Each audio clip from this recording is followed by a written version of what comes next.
Hey everyone, and welcome to Almost Cancelled. I am Peter, that is Connor, and we are going to talk about Iron Fist Season 1, Episode 2. It's called Shadowhawk Takes Flight. Full spoilers for the episode, as always. This is going to be a long 13 episodes, Connor. I thought this was worse than the first one. I don't know if I go that far. I'd say it's kind of on par with the first one. I don't know.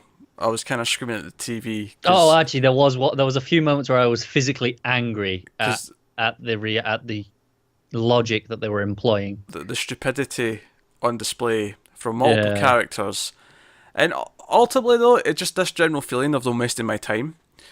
Joe, I hate with a passion. I hate this entire plot of them not knowing if he's really Danny Rand. I hate it. I hate every part of it. Well, at least it's over now.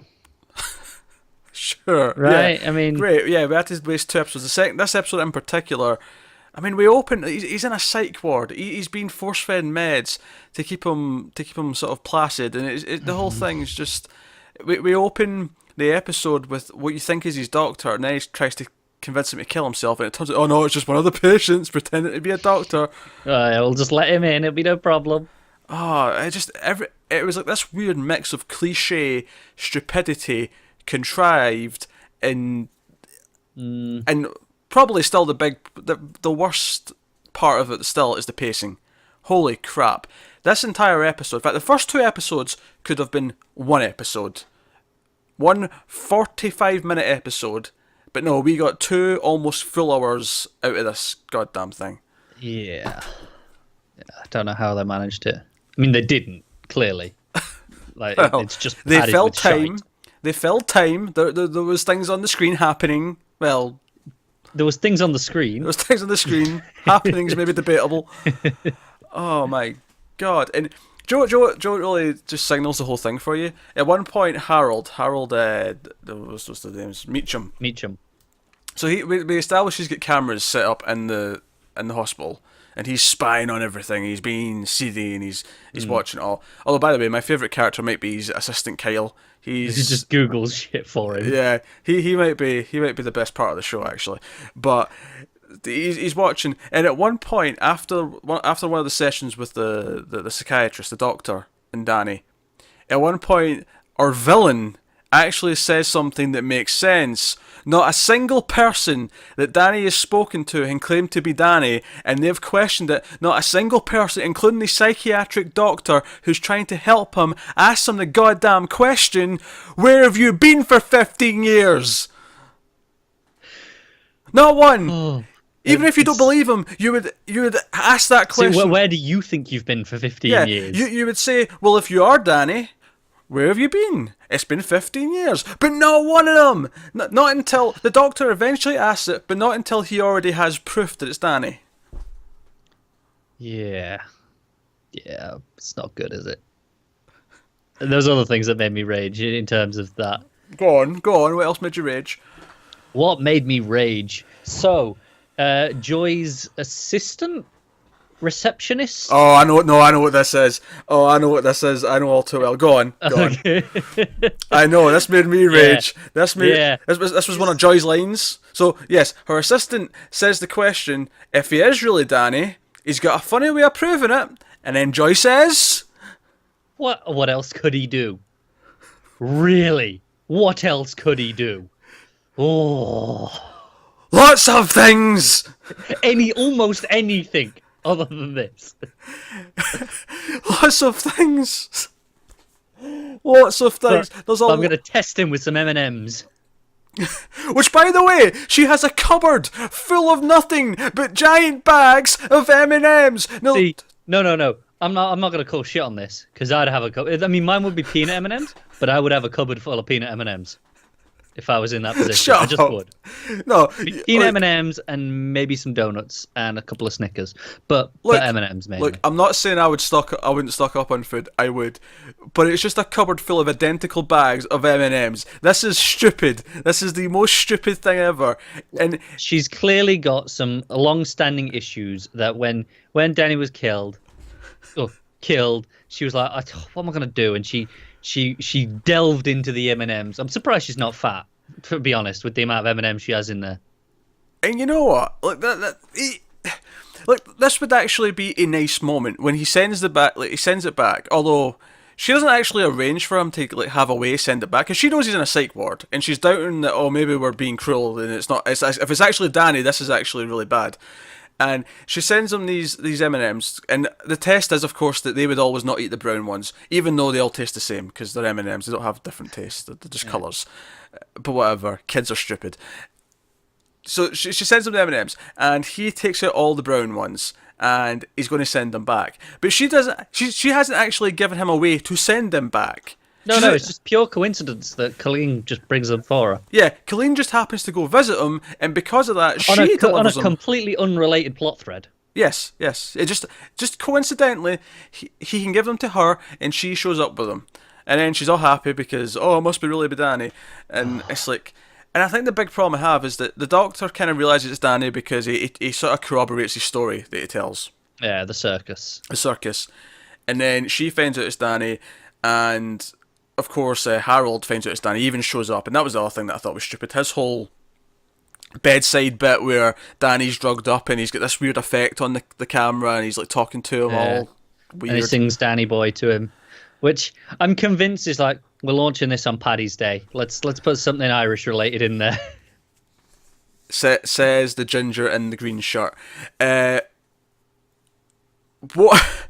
But honestly, despite all this, the thing that might have upset me the most, because it's not just stupidity. Everything we're talking about is stupidity. It's poor writing. It's shoddy. It's but nothing makes logic. you rage as much as the stuff that Danny does at the end, right?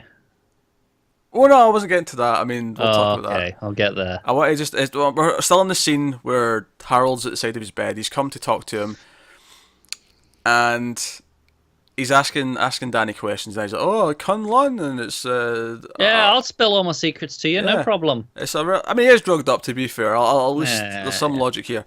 And he's like, to be fair, he at least when he showed up at the start of the first episode, he thought Harold was going to be an ally. He was coming to him as a friend, as a family member. That's true. So yeah. But he's like, yeah, and I am the Iron Fist. I'm the immortal Iron Fist. That's what I became, and I'm the living weapon. Blah blah blah blah. And then he said the sentence that made me groan, and I am now terrified of the rest of this season. He said he is the sworn enemy. I'm sorry.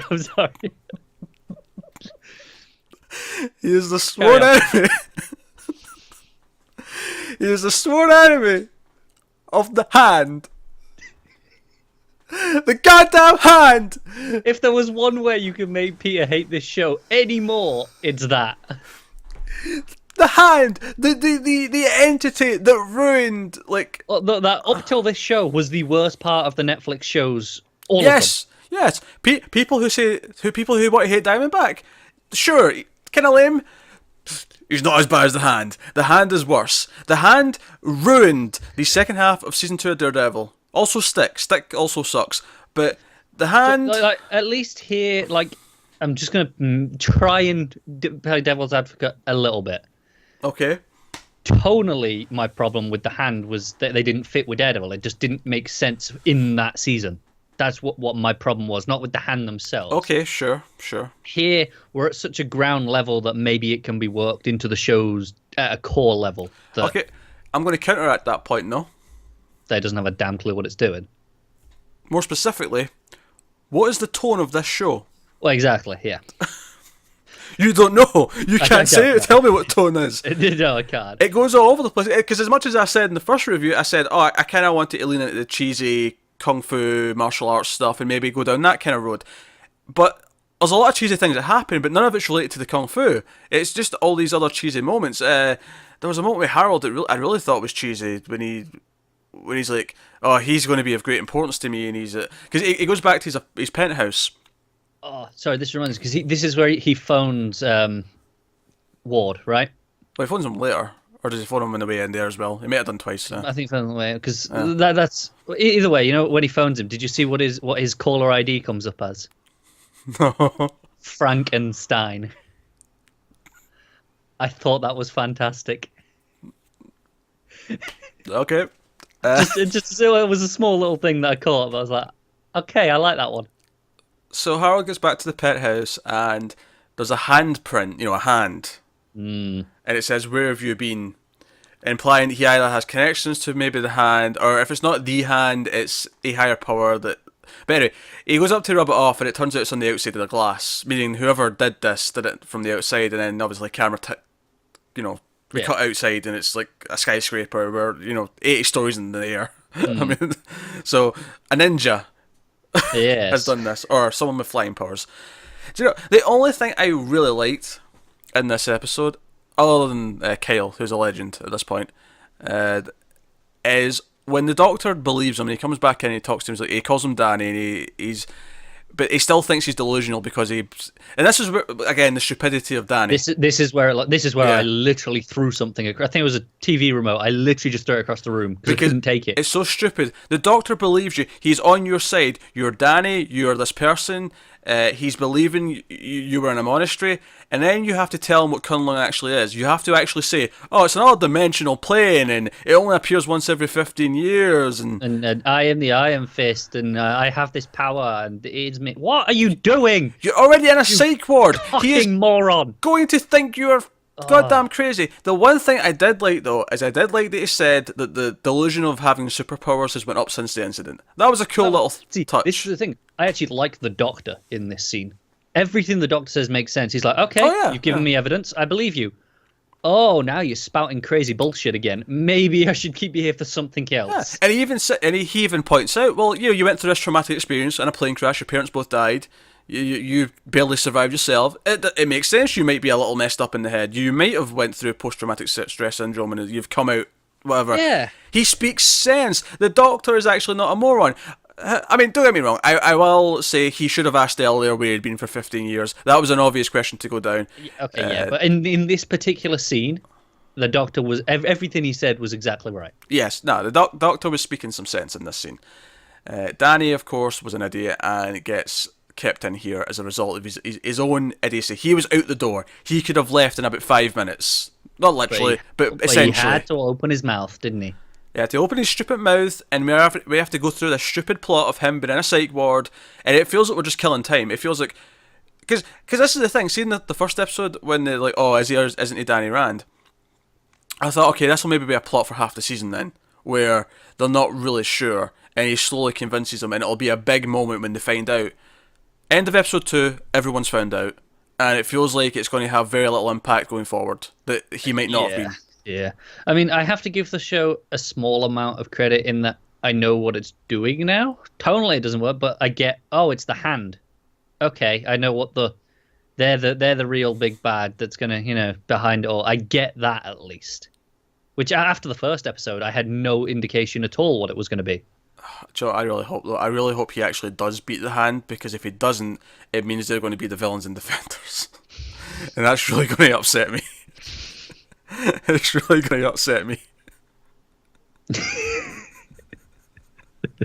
Oh, please don't infect defenders. It's bad enough that Danny's going to be there. We've got to be getting Claire soon, right? I think She might save it. I might have noticed how many episodes she was credited for. So, do you want me to tell you? Is it enough?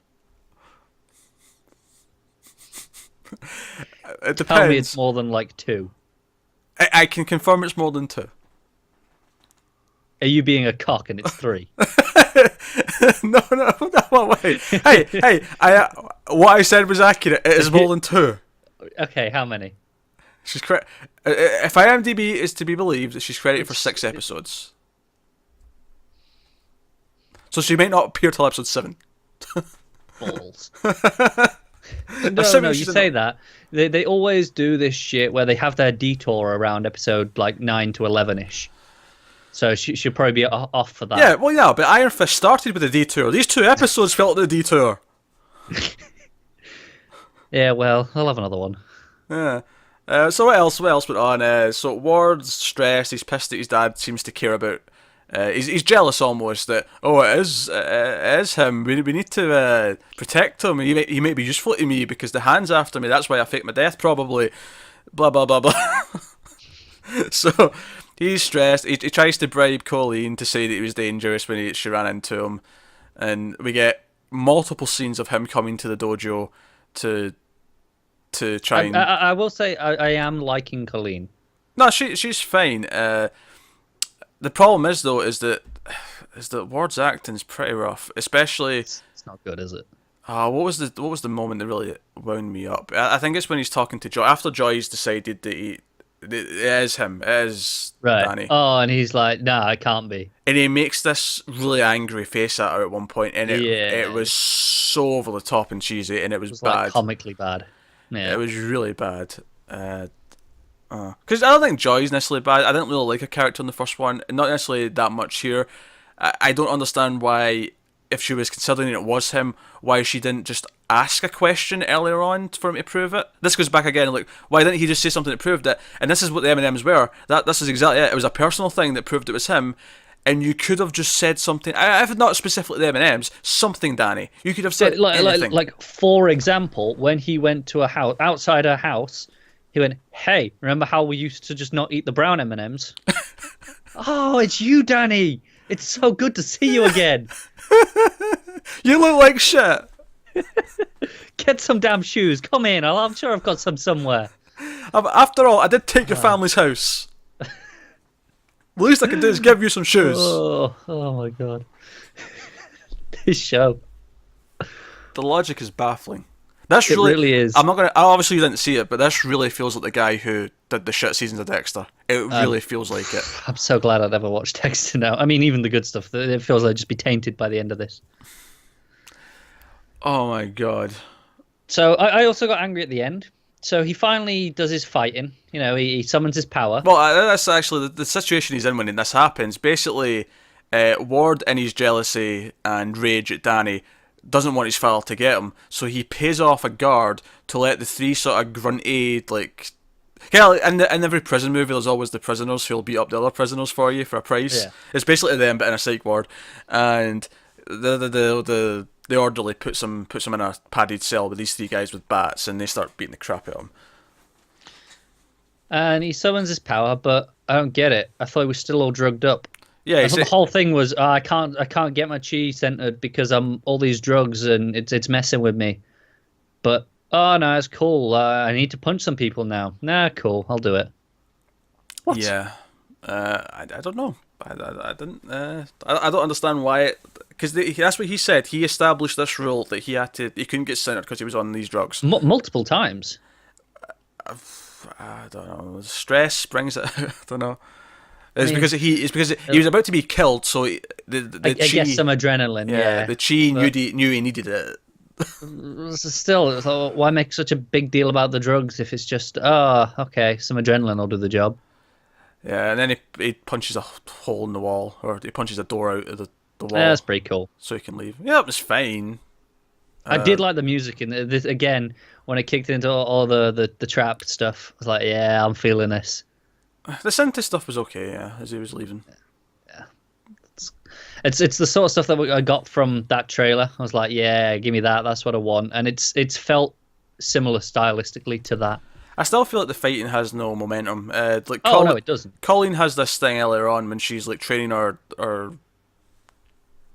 students. Class? Yeah, students. Yeah, Yeah. I was trying to think of a fancier, more specific to karate term or something, but nah, our students.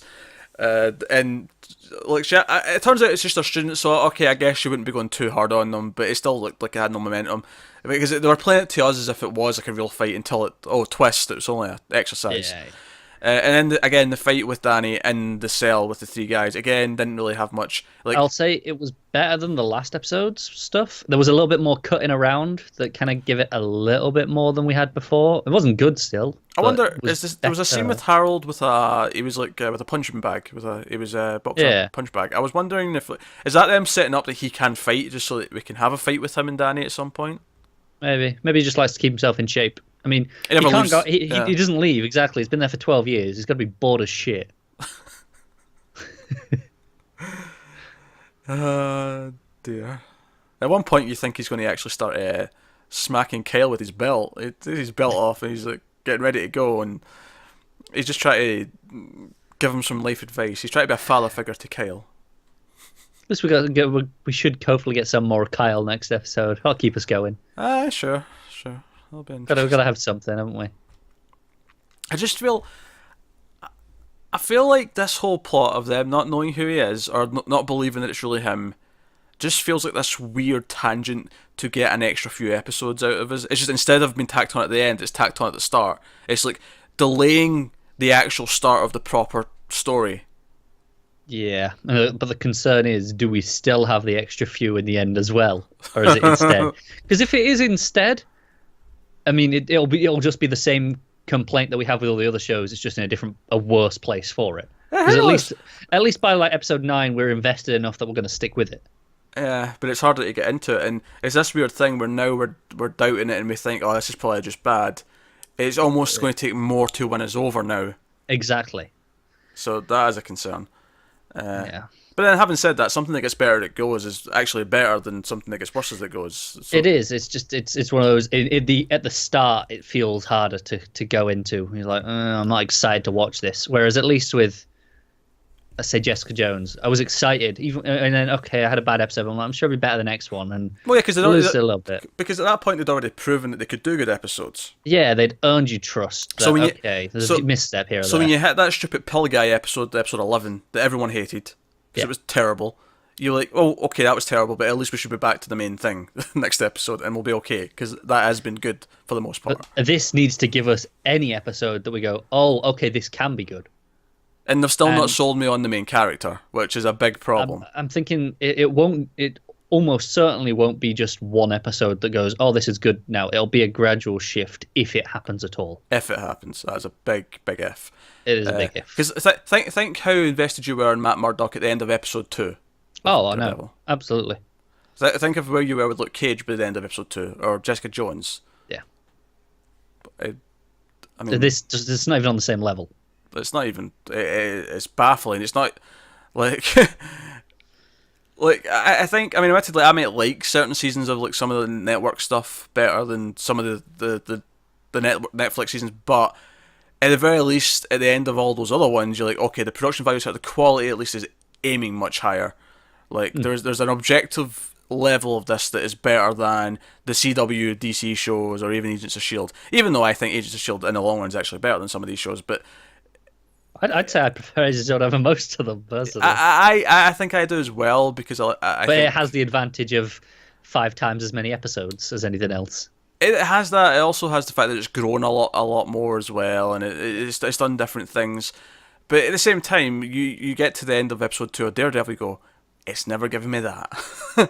Yeah. I mean, they tried afterwards, but.